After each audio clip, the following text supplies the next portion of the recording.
warahmatullahi wabarakatuh. Perkenalkan, nama saya Aprilda Mita Nuria, NIM A1A22002.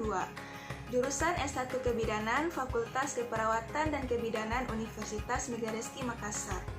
Oke, baik, teman-teman sekalian, di sini saya akan menjelaskan tentang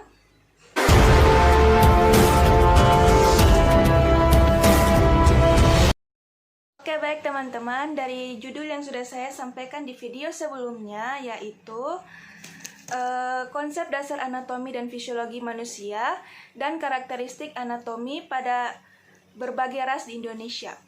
Oke, baik, yang pertama di sini, sesuai penjelasan yang di atas yang sudah saya tampilkan, saya akan menjelaskan sedikit tentang pengertian konsep dasar anatomi dan fisiologi tubuh. Yang pertama, ada anatomi. Di atas ini sudah bisa lihat penjelasannya. Jadi anatomi itu berasal dari bahasa Yunani, ana memisahkan atau mengurai, dan tomos memotong-motong. Jadi anatomi itu adalah ilmu yang mempelajari struktur tubuh atau susunan tubuh dan hubungan bagian-bagiannya satu sama lain. Yang kedua, ada fisiologi. Fisiologi itu adalah ilmu yang mempelajari fungsi atau kerja tubuh manusia dalam keadaan normal. Fisiologi didasarkan pada fungsi seluler dan molekuler tubuh pada berhubungan dengan ilmu dasar fisika dan kimia. Oke, kita lanjut. Yang kedua ada anatomi tubuh manusia. Yang pertama itu adalah sistem rangka tubuh manusia. Tubuh manusia didukung oleh sistem rangka yang terdiri dari 206 tulang yang dihubungkan oleh tendon, ligamen, dan tulang rawan. Tulang ini disusun oleh kerangka aksial dan kerangka apendikular.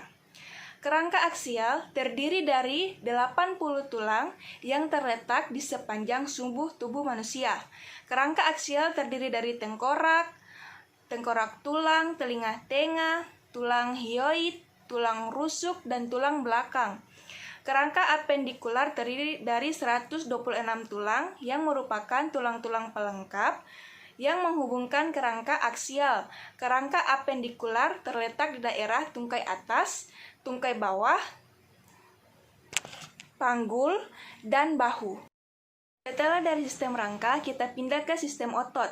Sistem otot manusia itu terdiri dari sekitar 650 otot yang membantu pergerakan aliran darah, fungsi tubuh lainnya. Otot manusia itu ada 3 jenis. Yang pertama, otot rangka yang terhubung dengan tulang. Yang kedua, otot polos yang ditemukan dalam organ pencernaan. Yang ketiga, otot jantung yang ditemukan di jantung untuk membantu memompa darah. Setelah itu, ada sistem reproduksi pria. Sistem reproduksi memungkinkan manusia untuk berproduksi. Sistem reproduksi pria mencakup penis dan testis yang menghasilkan sperma. Setelah sistem reproduksi pria, ada sistem reproduksi wanita. Terdiri dari vagina, rahim, dan ovarium yang menghasilkan ovum atau sel telur. Selama pembuahan, sel sperma bertemu dengan sel telur di tuba falopi. Kedua sel tersebut kemudian melakukan pembuahan yang ditanamkan dan tumbuh di dinding rahim. Bila tidak dibuahi, dinding rahim yang telah menebal untuk mempersiapkan kehamilan akan luruh menjadi menstruasi. Teman-teman sekalian, kita masuk ke bagian kedua, yaitu definisi anatomi dan ras di Indonesia. Seperti yang saya sudah jelaskan tadi, pengertian anatomi di pertama, kalian bisa lihat penjelasannya di atas untuk definisi anatomi. Dan di sini saya akan menjelaskan sedikit tentang definisi ras di Indonesia, yaitu merupakan pengelompokan manusia berdasarkan ciri-ciri fisik atau biologis individu di dalamnya yang sama dan diwariskan secara turun-temurun. Kita masuk ke klarifikasi ras di Indonesia. Ras yang pertama adalah ras Melayu Mongoloid yang merupakan ras terbesar yang dimiliki oleh bangsa Indonesia. Ras ini biasanya dari daerah suku Jawa, suku Toraja, dan suku Dayak. Yang kedua, ada ras Negroid, berasal dari orang-orang yang tinggal di Semenanjung Malaya dan Kepulauan Andaman. Yang ketiga, ada ras Wedoid, yaitu ras yang berasal dari orang Kubu yang tinggal di Jambi, orang Saka yang tinggal di Siak, serta orang yang tinggal di Kepulauan Mentawai dan Enggaro. Yang terakhir atau yang keempat adalah ras Papua atau ras Melanesoid, yaitu ras yang berasal dari orang-orang yang tinggal di Papua, yang termasuk yang ada di Kepulauan Kei dan Aru. Teman-teman, setelah kita telah menjelaskan sedikit tentang klarifikasi ras yang ada di Indonesia, sekarang kita masuk ke ciri-ciri fisiknya. Yang pertama itu ada ras Melayu Mongoloid yang memiliki ciri fisik yang dimiliki oleh sebagian besar orang Indonesia, yaitu orang-orang yang memiliki ras ini cenderung memiliki rambut ikal dan lurus, bentuk wajahnya itu cenderung bulat.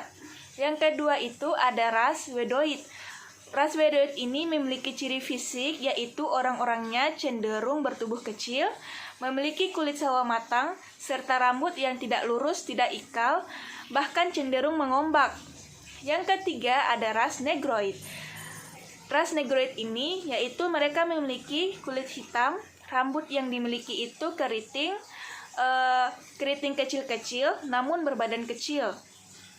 Yang terakhir ada ras Papua Melanosoid. Papua Melanosoid ini sama seperti ras Negroid, namun hanya mereka memiliki perbedaannya itu ada di bibir yang lebih tebal. Oke teman-teman, ini adalah salah satu contoh ras-ras yang ada di Indonesia. Di gambar pertama itu adalah ras Melayu Mongoloid, yang kedua ras Wedoid, yang ketiga ras Negroid, dan yang terakhir ras Papua Melanosoid. Mungkin teman-teman bisa melihat sebagai gambaran ciri-ciri fisik yang sudah saya jelaskan tadi. Teman-teman, sekian dari yang saya jelaskan dari konsep dasar anatomi dan fisiologi manusia dan karakteristik anatomi pada berbagai ras di Indonesia. Mungkin itu saja, mohon maaf apabila ada salah kata atau ada yang kurang, mohon dimaafkan. Sekian dan terima kasih. Wassalamualaikum warahmatullahi wabarakatuh. Sampai jumpa di materi berikut.